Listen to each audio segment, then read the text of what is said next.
The Bennetts lived in a world far removed from Emma Carter's own. Their gated suburban estate was a place of trimmed hedges, spotless marble floors, and echoes of quiet money. When Emma first walked through the iron gates with her modest handbag and second-hand blazer, she felt the weight of her own life pressing down on her. 28 years old, drifting between short-term jobs, she told herself this nanny position was just another chance to keep the bills paid. But deep down, it felt like more. The children, Sophie, 7, and Matthew, 4, were well behaved at the interview, sitting stiffly at the kitchen island as if rehearsed. Emma smiled at them warmly, hoping to bridge the distance. But her eyes kept flickering toward the man across the room, Mr. Bennett. Tall, mid-40s, salt and pepper hair, his suit jacket hanging on the chair like a forgotten afterthought. He was polite, but his gaze was far away, locked on a phone screen he didn't seem interested in. His voice, when he finally asked Emma a question, carried both weariness and warmth. "So, Emma, why nannying? Why us?" She hesitated, aware of Mrs. Bennett's watchful eyes on her. "I enjoy working with children," she said carefully, "and I think stability matters. A family like yours deserves someone consistent." Mrs. Bennett's lips tightened.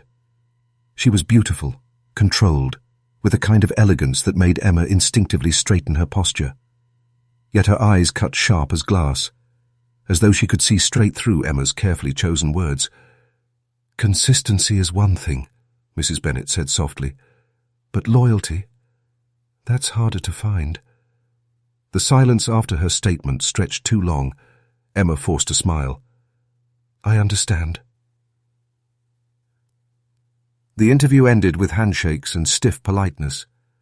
Emma walked back to her tiny apartment expecting nothing. But 2 days later she received the call. She had been hired. Her first day began quietly. The children warmed to her more quickly than she expected. Sophie confided in Emma within hours, chattering about school projects and friends. Matthew followed her around like a shadow, tugging her sleeve to show toys. Emma found herself laughing, genuinely, something she hadn't done in months. Still, she noticed the gaps in the household rhythm. Mr. Bennett left early and came home late, his tie loosened, eyes tired. Mrs. Bennett filled the house with routines, piano lessons, and carefully measured meals. But the couple rarely crossed paths in Emma's view.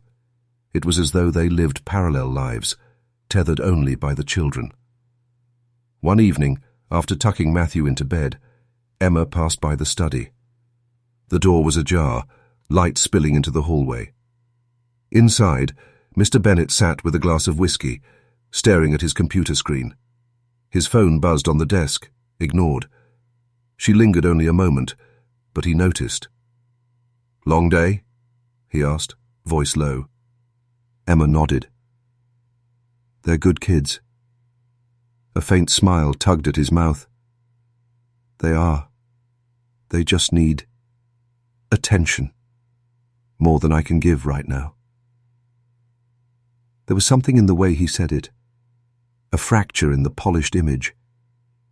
Emma wanted to step inside, to ease that tired loneliness she glimpsed. Instead, she just said softly, "They're lucky to have you."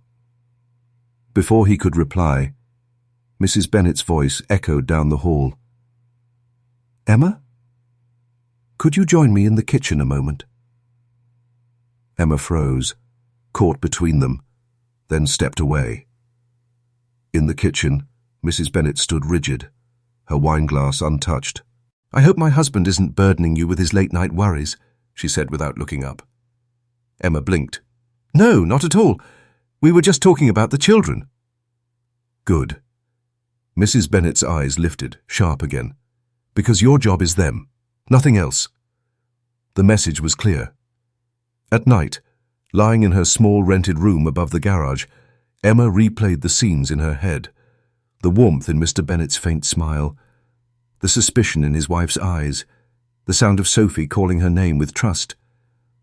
Emma wanted to believe this was just another job, a way station in her uncertain life. But part of her felt something more was beginning. She didn't name it yet, didn't dare. She only knew that, for the first time in years, she felt noticed. And that was dangerous. The weeks slipped by, though not quietly. Emma found herself adjusting to the rhythm of the Bennett household, morning routines, school runs, dinners laced with formality. Yet beneath the surface, something unspoken began to shift. Mr. Bennett, once distant, started to appear in moments he hadn't before. Sometimes it was a shared breakfast when he skipped his early train. Other times he lingered in the evenings, hovering in doorways as Emma read bedtime stories. His presence felt less like obligation and more like curiosity. It was small things at first, a compliment on Emma's cooking when she improvised a meal the children loved, a quiet laugh when Sophie repeated one of Emma's jokes. Then, a late night in the kitchen when Emma thought she was alone. She stood barefoot by the counter, sipping tea, when he walked in. His shirt sleeves were rolled to the elbows, his tie gone, hair slightly disheveled. For the first time, he looked less like a polished executive and more like a man stripped of armor. "You're still awake?" he said, surprised. Emma set down her cup. "Couldn't sleep. The house feels different at night." He nodded, leaning against the counter. Quieter. Sometimes too quiet. A silence stretched, not uncomfortable, but charged. He gestured to her cup. "Do you always drink tea this late?" "Only when I need something to keep me company," Emma admitted. His smile was faint, almost sad. "I know the feeling." From then on, the late-night encounters became routine. Not planned, never spoken of, yet inevitable. They would talk in hushed voices so as not to wake the children, about books, about movies, about nothing and everything. He would ask about her life before the Bennetts, and though Emma offered only fragments, he listened as though each word mattered. One evening, after a long pause, he said quietly, "You have a way of making the house feel lighter." Icho, Emma froze. Compliments like that were dangerous. Yet her heart quickened all the same. "I just do my job," she whispered. "Not everyone could," he replied. His eyes held hers a second too long until she looked away. The boundary cracked then, if only slightly. Mrs. Bennett noticed. Emma felt it in the way her employer's eyes followed her more closely at dinner. The subtle pauses when Mr. Bennett addressed her, the sharpened tone when Emma answered. Mrs. Bennett was never unkind, but her politeness had a colder edge now, like glass smoothed over ice. One afternoon, as Emma tied Sophie's shoelaces in the hallway, Mrs. Bennett's voice drifted from the doorway. "You're very good with them." Emma glanced up. "Thank you." "You must know children get attached quickly." There was no accusation in the words, only the weight of implication. Emma nodded, keeping her voice steady. "That's why I try to be careful." But inside, her chest tightened. Mrs. Bennett had seen something, or at least suspected it. The tension only deepened with each passing day. Emma began to anticipate the late-night moments, her heart racing at the thought of his footsteps in the hallway. His kindness was like oxygen to a part of her that had been starving too long. She told herself it was harmless. Just conversations, just glances, just words. But the way his eyes lingered said otherwise. The way she caught herself staring at the outline of his jaw in the dim light said otherwise too. One night, as they sat across from each other in the kitchen, Mr. Bennett lowered his voice almost to a whisper. "You deserve more than this, more than being invisible." Emma's breath caught. No one had said that to her before. No one had looked at her as though she was more than a passing presence. "Maybe," she said softly, "but sometimes invisible feels safer." He smiled sadly, and she felt the warmth of it burn deeper than she wanted to admit. Upstairs, a shadow moved at the end of the hallway. Mrs. Bennett stood just beyond the stair rail, listening, her expression unreadable. She didn't speak, didn't interrupt. She only watched as the quiet sparks flickered in the kitchen below. The next morning, her silence at breakfast was sharper than any accusation. And Emma knew something dangerous was beginning. The storm rolled in just after sunset. By the time the children were asleep, the rain was hammering the windows in sheets, and thunder rattled the walls of the Bennett home. Emma moved through the hallway with a blanket over her shoulders, the dim light flickering from the storm outside. The house felt alive in the chaos. Every crack of thunder made the children stir in their sleep, and Emma checked on them twice before finally retreating to the kitchen for tea. She was lighting the stove when she heard footsteps behind her. Mr. Bennett.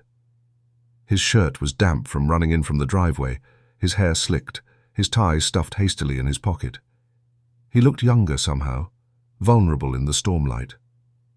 "Power might go out," he said, running a hand through his hair. Emma smiled faintly. "The kids will be scared if it does." "They've got you," he said simply. His voice was soft, almost drowned by the thunder. They sat together in the kitchen, the storm filling the silence between words. The electricity flickered once, twice, then held steady. Emma wrapped her hands around the steaming mug, aware of his eyes on her. "You always seem so calm," he said suddenly. "Not really." She laughed lightly. "I just try to look like I am." He leaned forward. "You do more for this family than you know." Emma's throat tightened. Compliments from him felt dangerous, but irresistible. "I only want to help. You do. More than I do lately." His voice cracked on the words. He rubbed his forehead, exhaustion carved deep into him. "Sometimes I feel like I'm just failing all of them." Emma's instinct was to reach across the table, but she hesitated. Instead, she whispered, "They love you. I see it every day." The air between them thickened. He looked at her then, really looked, and the silence carried more weight than any storm. When the lights finally flickered out, leaving the kitchen in darkness, Emma gasped. Mr. Bennett chuckled softly. "Figures." In the flash of lightning, their faces lit for an instant, too close, too unguarded. She felt his hand brush hers in the dark. A jolt shot through her, and before either of them could reconsider, his lips found hers. The kiss was brief at first, almost a mistake. But then, it deepened. Desperate, unspoken years of restraint unraveling in seconds. Emma's heart pounded. For her, it wasn't a mistake. It was confirmation of everything she had begun to believe, that he saw her, that he needed her, that she wasn't invisible anymore. He pulled back suddenly, breathless. "Emma, we can't." But she was already shaking her head, whispering, "We already have." The days that followed blurred. Their stolen moments multiplied. Furtive kisses in the study, lingering touches in the hallway, whispered confessions when the children weren't listening. For Mr. Bennett, it was guilt woven with need. For Emma, it was obsession dressed as destiny. Every glance, every word, every touch confirmed the story she was writing in her mind, that she was the one he truly wanted, that their affair was not a sin, but an awakening. At night, in her small room above the garage, she replayed everything. The brush of his hand against hers, the way his voice dropped when he said her name, the look in his eyes when he whispered, "You make me feel alive again." Emma didn't just believe him. She built her future on those words, but guilt was not so easily buried. Mr. Bennett grew quieter at the dinner table, careful in his glances, avoiding his wife's eyes. Mrs. Bennett, though silent, seemed sharper now, her smiles thinner, her questions more pointed. Emma noticed, too, the way Mrs. Bennett lingered at doorways, the way her eyes flicked between her husband and the nanny with calculating precision. The affair had begun in shadows, but shadows can't hide forever. One night, after another stolen kiss in the kitchen, Mr. Bennett whispered, "We have to stop this. It isn't fair to anyone." Emma's chest constricted. Stop. How could he speak of ending something that felt like the only real thing she had ever known? "You don't mean that," she said, her voice trembling. His silence cut deeper than words, and in that silence, Emma's longing began to twist. What started as passion burned hotter, sharper. She couldn't lose him. Not now. Not when she finally had something worth holding on to. The storm outside had passed, but a storm within Emma had only just begun. It began with small messages, the kind that seemed innocent enough. "Good night. Thinking of you. Did you mean what you said?" At first, Mr. Bennett replied. Short answers, polite acknowledgements, trying to keep Emma calm. But soon the texts multiplied. 1 turned into 10. 10 turned into 50. By the end of the week, Emma had sent nearly 200 messages. Tiny fragments of her heart poured into glowing blue bubbles. She wrote at all hours. In the morning before he left for work. In the middle of meetings he tried to focus on, deep into the night while his wife slept beside him. Some were tender, desperate for reassurance. "I can't stop thinking about you. Please just tell me you feel the same." Others carried a darker edge. "If you ignore me, I'll know you don't care. You promised I wasn't invisible. Don't make me invisible again." Mr. Bennett began to dread the sound of his phone buzzing. He silenced it, left it face down on his desk at work, yet the vibration still pulsed like a guilty heartbeat. His replies grew shorter, colder, an attempt to create distance, but Emma didn't retreat. She doubled down. By the second week, the number had climbed to over 500 messages. Emma poured every flicker of emotion into them. Love, jealousy, fear, rage. She confessed her dreams of their life together, then accused him of betraying her when he didn't respond fast enough. One night she called. He answered only to hush her, his voice low and panicked. "Emma, you can't keep doing this. You're crossing a line." Her voice cracked. "I crossed the line the night you kissed me. Don't pretend it was just me. I made a mistake." "No!" she snapped, then softened instantly, tears slipping into her voice. "You don't get to call love a mistake. You don't get to make me feel alive and then walk away." He closed his eyes, gripping the phone so tightly his knuckles turned white. "Emma, please, you need to stop." But she only whispered, "I'll never stop, not until you admit the truth." Meanwhile, Mrs. Bennett noticed the shift. Her husband came home later, his phone always within reach, face clouded with tension. At dinner, he barely spoke. When Emma entered the room, his shoulders stiffened instead of relaxing. The children, too young to understand, began to sense the heaviness. Mrs. Bennett watched silently, piecing fragments together. The way Emma's eyes lingered on her husband, the way he avoided returning the glance, the faint glow of his phone at midnight. She never confronted him directly, not yet, but suspicion sharpened in her like a blade waiting to be drawn. For Emma, the obsession grew intoxicating. She scrolled through their old conversations at night, rereading each word as though they were sacred vows. She memorized the cadence of his voice messages, convinced they held secrets he hadn't spoken aloud. But the more she clung, the more he pulled away. His texts became fewer, colder, busy. "Can't talk now. Stop messaging me." Her replies turned frantic. "Why are you avoiding me? Is she keeping you from me? Don't forget, I know you better than she ever will." Her loneliness twisted into rage. When he ignored her for a full day, she sent 37 messages in a single night, ranging from declarations of eternal love to threats that chilled even her when she reread them. "If you don't choose me, I'll make sure no one else has you." The words sat in his inbox like poison. At work, he stared at them, sweating. He deleted some, hid others in a folder, terrified his wife might see. He told himself Emma was just unstable, that it would burn itself out if he stayed silent. But deep down, he knew silence only fed the fire. And at home, that fire was beginning to lick at the edges of his marriage.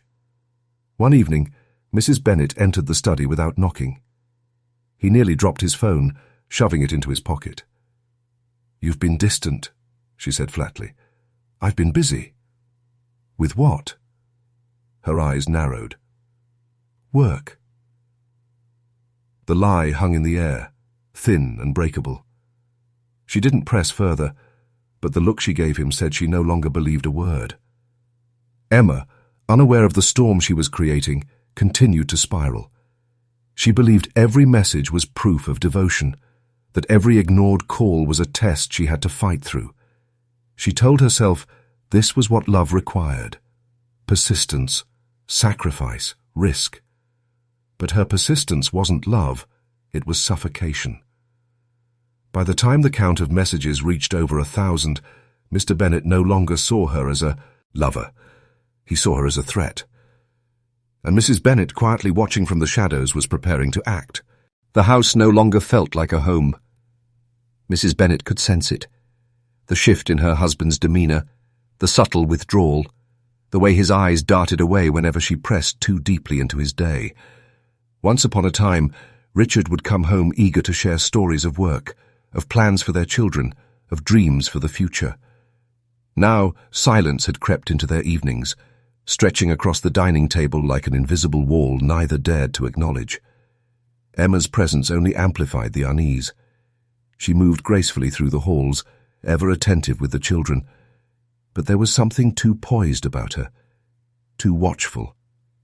Mrs. Bennett couldn't put her finger on it, but suspicion had rooted itself firmly in her chest. Every smile Emma gave Richard seemed to linger a moment too long. Every glance Richard offered in return carried the faintest trace of something unspoken. One evening, after the children had gone to bed and Emma had retreated upstairs, Mrs. Bennett cornered her husband in the study. The rain tapped softly against the tall windows as she closed the door behind her, shutting them in together. "Richard," she said, her voice tight but steady, "I need you to be honest with me. Something has changed between us. You've changed." He looked up from the papers on his desk, startled. Though he had been expecting this confrontation for weeks, his throat tightened as he searched for the right words. "Work has been demanding. That's all. You're imagining things." Mrs. Bennett's eyes narrowed. She wasn't a fool, and his flimsy excuse insulted her. "Don't you dare dismiss me like that. I see the way you look at her. I feel the distance. Tell me the truth. Are you hiding something from me?" Richard shook his head too quickly. "There's nothing. Emma is the children's nanny, that's it. I would never—" His voice cracked, betraying him, and the faint tremor in his hands told her everything she needed to know. The silence that followed was heavier than any words he could have spoken. She stepped closer, lowering her voice to a whisper that cut sharper than a scream. "If you're lying to me, Richard, you will regret it. I will not be made a fool in my own house." He opened his mouth, but no defense came. Instead, he stared down at the floor, consumed by guilt.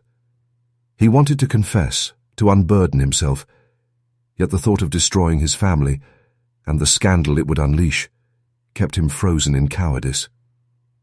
Upstairs, Emma sat alone in her room, phone glowing in her hands. She had heard muffled voices from the study, and though she couldn't catch the words, she knew the subject. Her pulse raced with fury. How dare he deny her? How dare he hide what they shared as if it were shameful? Her thumbs moved across the screen, pouring her fury into message after message. At first the words were desperate confessions. "I love you, Richard. I can't breathe without you. Why won't you fight for me?" But as the minutes ticked by, her tone twisted. The sweetness soured into venom. "If you don't choose me, I'll make sure she never has you again. She doesn't deserve you. She doesn't understand you like I do." Dozens of messages became hundreds, each more frantic, more chilling than the last. Richard's phone buzzed relentlessly in his pocket as his wife glared at him, waiting for an answer he couldn't give. When he finally checked the screen, his heart sank at the sight. 47 unread messages, each one dripping with obsession. Mrs. Bennett noticed the change in his expression, the sudden pallor that swept across his face. "Who's writing to you?" she demanded, stepping closer, her voice shaking with both fear and fury. "No one important," he stammered, fumbling to silence the phone. But she had already seen the name flash across the screen. Emma. Her breath caught. The truth she had dreaded was suddenly undeniable. A sickening wave of betrayal crashed over her. The nanny she had welcomed into their home, the woman she had trusted with her children, was entwined with her husband in ways she could no longer ignore. Richard reached for her hand, desperation in his voice. "It was a mistake. I swear it's over." But Mrs. Bennett pulled away, her eyes blazing. "Don't touch me. You've ruined everything. Do you even realize what you've done to this family?" Down the hall, Emma continued her storm of messages, each one crafted to wedge herself deeper into Richard's mind. Love, threat, devotion, rage. They all bled together in a relentless torrent. She could no longer separate what she wanted from what she demanded. By the time midnight struck, Richard sat alone in the study, his phone buzzing like a cursed heartbeat. Mrs. Bennett had locked herself in the bedroom, her silence louder than any scream. And upstairs, Emma stared at her phone, whispering to herself, as if convincing the universe, "He belongs to me. He always has." The cracks in the marriage had spread into fractures, splitting the household into jagged pieces. None of them could see how close the breaking point had become, or how deadly the fallout would be once Emma's obsession spilled beyond the screen.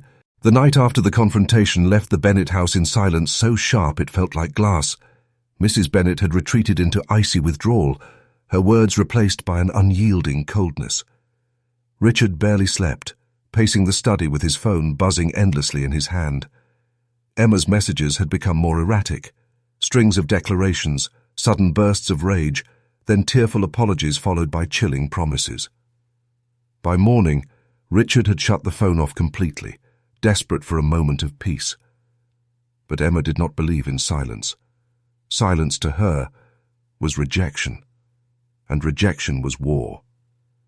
The doorbell rang just past noon.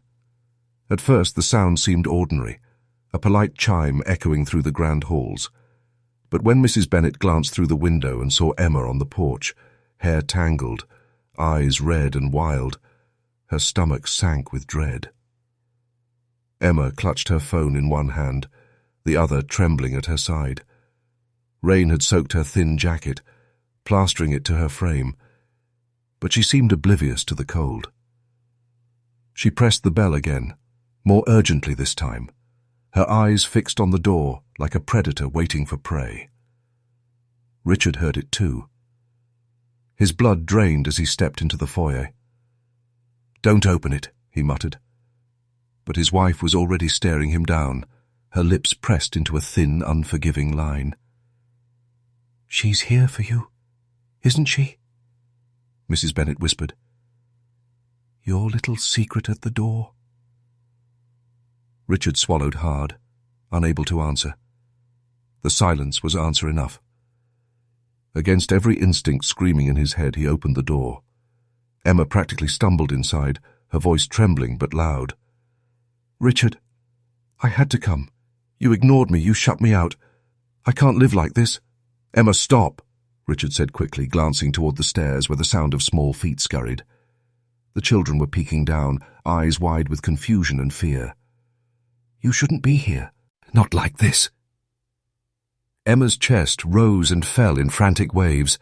Her eyes darted around the mansion, then locked onto Mrs. Bennett. The air thickened, the silence between them charged like a storm about to break. Mrs. Bennett stepped forward, her voice razor-sharp. "So it's true. Everything I feared. You've been sneaking into my marriage, into my family." Emma flinched, then straightened, as though bracing herself for battle. "You don't understand," she said, her words trembling. "He loves me. He told me things he never told you. We're connected.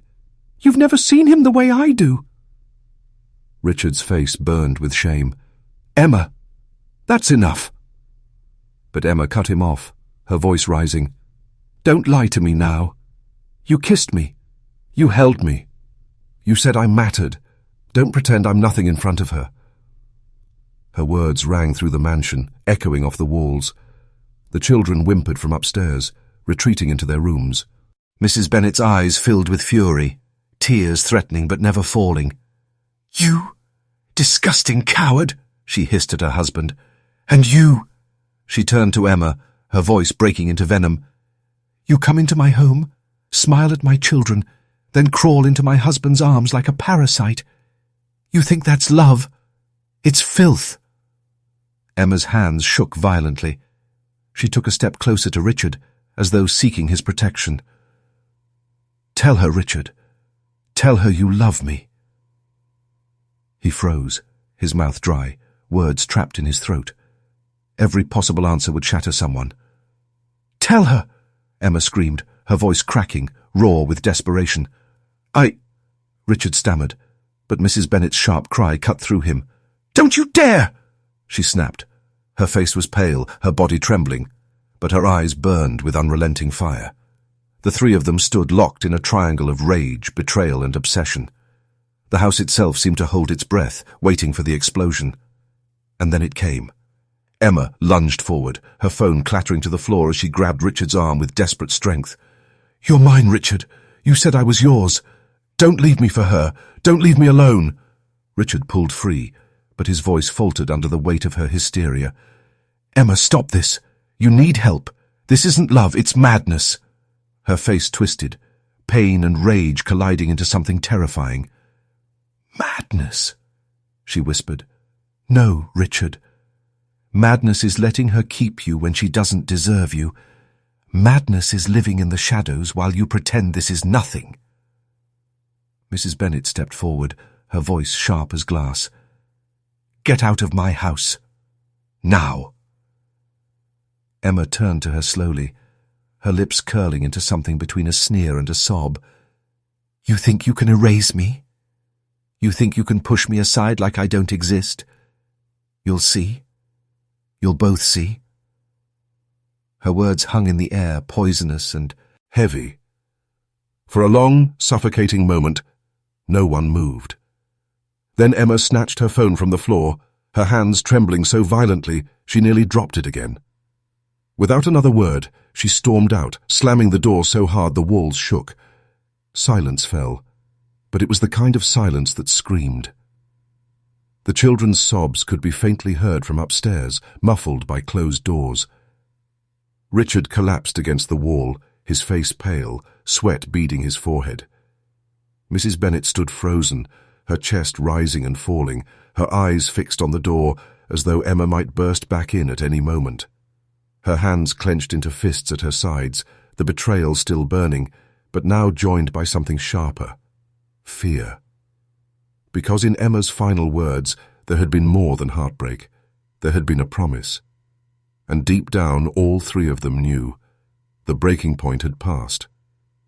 What came next would be far darker. The days after Emma stormed out were unbearable. The Bennetts lived inside a fragile silence, speaking only when necessary, tiptoeing around each other like strangers trapped in the same prison. But silence never kept Emma away for long. Richard's phone lit up again. Messages, dozens in minutes, then calls, voicemails, threats whispered between desperate confessions. Mrs. Bennett overheard enough to know the danger wasn't fading. It was growing sharper with every passing hour. On the third night, the storm returned. The windows rattled as thunder rolled across the sky, rain pelting the mansion with relentless force. And through that storm, Emma came back. The front door banged violently, fists slamming against it in rhythm with the thunder. Richard froze, dread coiling in his stomach. Mrs. Bennett appeared at the top of the stairs, her face pale, eyes burning with hatred. The children peeked from their bedroom doors, frightened whispers slipping into the air. "Open it!" Emma's voice shrieked through the wood. "You can't keep me out, Richard. You promised me forever." "Don't," Mrs. Bennett hissed. "Don't let her in." But Richard already knew there was no keeping Emma out. The pounding grew louder, the storm outside feeding the storm within. With trembling hands, he unlocked the door. Emma stumbled in, soaked to the bone, mascara streaking down her face like rivers of war paint. Her phone dangled from her hand, screen cracked, still buzzing with unread messages she had sent herself in a fever of obsession. "You lied to me!" she screamed, voice shaking. "You said you loved me, Richard. You can't erase me. I won't let her erase me." Mrs. Bennett descended the stairs slowly, her expression carved from stone. "Get her out of here, now!" Richard's voice cracked. "Emma, please, go home. We'll talk later." "There is no later!" she shrieked, lunging toward him. "There's a—" "Lias!" She grabbed at his shirt, pulling desperately, nails scraping across his chest. He tried to push her back, but she clung like someone drowning. Mrs. Bennett's fury finally exploded. She stormed forward, shoving Emma hard. "Get your hands off my husband, you pathetic little—" The shove sent Emma sprawling into a side table. A vase shattered on the floor, shards glinting like jagged teeth in the lightning flashes. Emma scrambled up, breath ragged, eyes wide and wild. "You'll never have him!" she screamed, grabbing a shard of glass in her trembling fist. "He's mine!" The moment stretched into unbearable stillness. The storm outside, the children's muffled cries upstairs, the three adults locked in a triangle of fear, rage and desperation. Richard stepped forward, hands raised. "Emma, put it down, please. You don't want to do this." But Emma's tears blurred into madness. She slashed the shard through the air, narrowly missing him. The motion drew a sharp gasp from Mrs. Bennett. And then chaos erupted. Richard lunged, grabbing Emma's wrist. She fought wildly, screaming, twisting, the glass shard slicing through skin, his or hers, no one could tell. Blood splattered onto the white carpet, bright and shocking. Mrs. Bennett panicked, tried to pull Emma away, but in the frenzy, someone shoved too hard. Someone slipped on the wet floor. Someone screamed. The shard came down with a sickening sound. And then there was silence. For a moment, no one moved. Only the storm outside dared to breathe. Then Richard stumbled back, staring in horror at the figure on the floor. Blood pooled quickly, staining the carpet, spreading like a black hole, devouring the light. "Dear God," he whispered. "What have we done?" Mrs. Bennett pressed a hand to her mouth, trembling. "Richard." "Who?" Emma lay on the ground, eyes wide, chest heaving shallowly. Or was it Mrs. Bennett, clutching her side, her breath rattling? Even Richard couldn't register it fully. The scene was a blur of red, a nightmare too fast to comprehend. The children screamed from upstairs, their cries piercing through the thick, bloody silence. Richard dropped to his knees, pressing trembling hands to the wound, desperate to stop the bleeding. "Stay with me! Please, God, stay with me!" His voice cracked into raw panic. Mrs. Bennett fumbled for the phone, dialing 911 with shaking fingers. "What? I need help," she gasped into the receiver. There's been an attack." The dispatcher's voice crackled through the line, calm but distant. "Stay on the line. Help is on the way." Richard's hands were slick with blood, slipping uselessly. His mind spun. How had it come to this? An affair born of weakness had spiraled into violence, and now someone lay dying in the middle of their perfect, polished home. The sirens wailed faintly in the distance, growing closer with each passing second. Mrs. Bennett collapsed onto the couch, her face pale, tears carving lines down her cheeks. She whispered over and over, as if convincing herself. She brought this on herself. She came here. She wanted this. But Richard couldn't hear her. His gaze was fixed on the crimson spreading beneath his hands, the smell of iron filling the air. His heart pounded with a single crushing question. Whose life had been shattered forever in that moment of chaos? The front door burst open minutes later, officers storming in, weapons drawn, voices commanding. The children sobbed upstairs, their cries blending with the shouts of strangers in uniforms. "Step back! Hands where we can see them!" Richard froze, blood covering his hands, his shirt, his face. He lifted them slowly, as though surrendering not only to the police, but to the truth he could no longer escape. Behind him, Mrs. Bennett sat frozen, her eyes vacant, her voice gone. The figure on the floor lay motionless now, the pool of blood growing wider, unforgiving. The truth blurred in that moment. Who had struck, who had fallen, who was the victim, and who would carry the weight of guilt forever. As the storm outside began to calm, the house itself seemed to hold its breath, bracing for the next wave. Because this wasn't the end. It was only the beginning of the reckoning. The flashing red and blue lights still painted the Bennett mansion in fractured color when the investigators arrived. The storm had passed, but inside the house remained heavy with tension, blood staining the once pristine carpet. Officers separated Richard and Mrs. Bennett, sitting them in different rooms while paramedics tended to the still, broken body on the floor.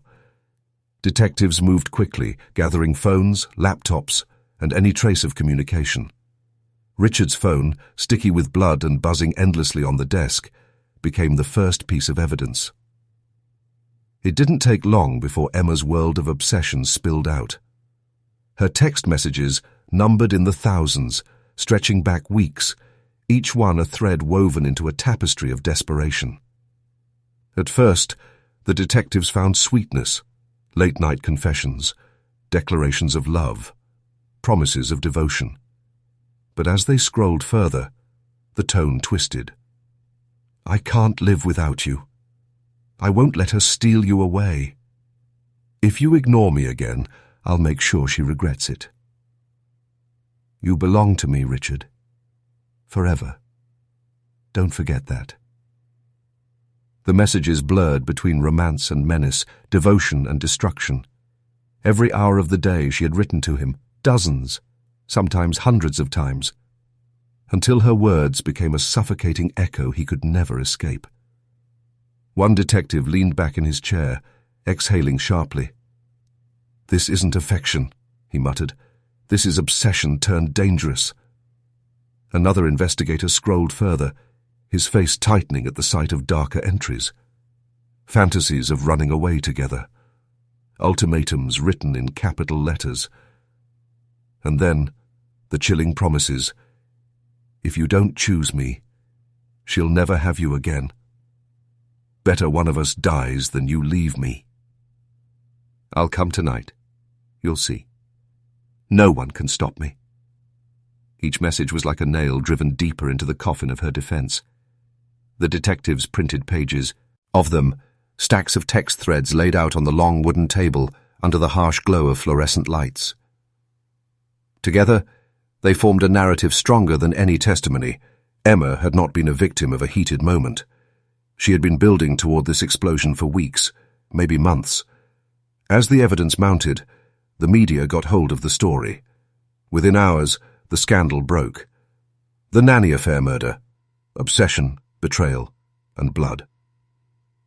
Headlines screamed across newspapers and television screens, painting Emma as the unstable young woman who destroyed a wealthy family with her desperation. Neighbors gave interviews, recalling Emma's quiet smile, her dedication to the children. None had guessed the storm raging inside her. Friends from her past were tracked down, some speaking of her loneliness, others of her hunger for affection. Piece by piece, the image of Emma shifted from an ordinary woman to a figure of dark obsession. Richard, meanwhile, sat in the interrogation room, head in his hands, his shirt still stained crimson. Every word he spoke sounded like both confession and excuse. He admitted to the affair, admitted to weakness, but insisted he never imagined it would end in violence. The detectives listened, but their questions returned always to the same point. Why didn't you stop it? Why didn't you tell someone before it was too late? Mrs. Bennett's fury turned quieter in the sterile room of questioning. Her voice trembled as she recounted the confrontation, the moment Emma lunged, the chaos, the blood. To the police, she was both a victim and a witness, though her cold eyes betrayed something more complicated: rage, betrayal, and perhaps the smallest flicker of satisfaction that the truth had finally surfaced. But the messages were the true storytellers. No matter what Emma had screamed, no matter how tangled the fight had been, the digital trail laid bare the mind unraveling behind it all. Her words spoke louder than her sobs ever could. The investigators closed the files for the night, satisfied they had uncovered the heart of the tragedy. It was no longer just a case of infidelity. It was a story of obsession spiraling beyond reason, a forbidden affair paved with thousands of texts that charted the descent into violence. Outside, reporters camped at the gates of the Bennett estate, cameras flashing, voices shouting questions that no one wanted to answer. Inside, the mansion stood hollow, its walls soaked with secrets and sorrow. And in the echo of Emma's words, saved forever in digital memory, the truth lingered. What began as a whisper of love had ended in a scream of blood. The courtroom smelled faintly of polish and nerves. Every creak of the wooden benches echoed louder than it should, as if the room itself strained to bear the weight of so many fractured lives. Emma sat at the defense table, pale but unflinching, her hands folded neatly in her lap as though this were just another performance. Across the aisle, Mr. Bennett sat rigid, his gaze locked forward, refusing to glance at her. Mrs. Bennett, in a navy dress that seemed deliberately modest, clutched a tissue she never used. The judge called for silence, and the trial began. But silence never truly settled. It was filled with whispers of scandal that had spread beyond the courtroom walls. Newspapers had dubbed it the Nanny affair murder, and every headline dripped with lurid fascination. The prosecution began with Emma's messages, each one read aloud like a haunting refrain. If you won't choose me, I'll make sure she never has you again. We were meant to be. It's destiny. Blood means nothing compared to love. The words, once typed in feverish isolation, now echoed in the public record. Some jurors flinched. Others stared at Emma with thinly veiled contempt. Emma's attorney tried to soften the edges. She was not a monster, he argued, but a young woman consumed by love, manipulated by a married man who promised intimacy and then discarded her. He painted her as fragile, wounded, easily led astray. Emma played the role well, lowering her eyes, letting her voice tremble. Mr. Bennett's testimony cut like glass. He admitted the affair, his shame laid bare, but insisted Emma had taken it further than he ever imagined. I ended it, he said firmly, his jaw tight. But she couldn't accept no. She threatened my wife. She threatened my children. I was terrified. His words shook, but whether from truth or from the burden of guilt was impossible to tell. Mrs. Bennett was called next. A presence silenced the room. She described months of suspicion, the night Emma stormed into their home, the sound of her children crying upstairs. I thought my family was about to be destroyed, she said, her voice steady but raw. I did what I had to do. Her words lingered, suggesting more than she admitted, hinting at the blurred line between victim and survivor. The jury listened, torn between conflicting truths. Was Emma the predator, or the prey of a man who used her until she broke? Was Mr. Bennett a victim of obsession, or the architect of it all? And what of Mrs. Bennett? Faithful wife, or a woman who seized vengeance when her world crumbled? Days turned to weeks. The trial dragged on, every detail dissected. The bloodstains, the texts, the whispers from neighbors who had seen Emma arrive late at night. Witness after witness shifted the narrative, until truth seemed like smoke slipping through fingers. Finally, closing arguments burned through the courtroom. The prosecution demanded justice for a life cut short, though whose hand had truly ended it remained murky. The defense begged for mercy, framing Emma as a tragic figure, more broken than dangerous. When the jury returned, silence engulfed the room. The foreman stood, verdict in hand. Emma's eyes shone, not with tears, but with an eerie calm, as though she had always known this moment would come. Mr. Bennett's fists tightened. Mrs. Bennett bowed her head. The words were spoken, clear and final, yet even as the gavel struck, nothing felt resolved. One life was gone, another condemned, and the Bennetts, what remained of them, would never recover. Because the cost of truth, everyone realized, was not clarity. It was ruin. Love had curdled into obsession, obsession into betrayal, and betrayal into death. The courtroom doors opened, letting in the flash of cameras and the roar of reporters, and with it came the chilling knowledge. Some wounds would never heal. And outside, as the world devoured the scandal, the story was far from over.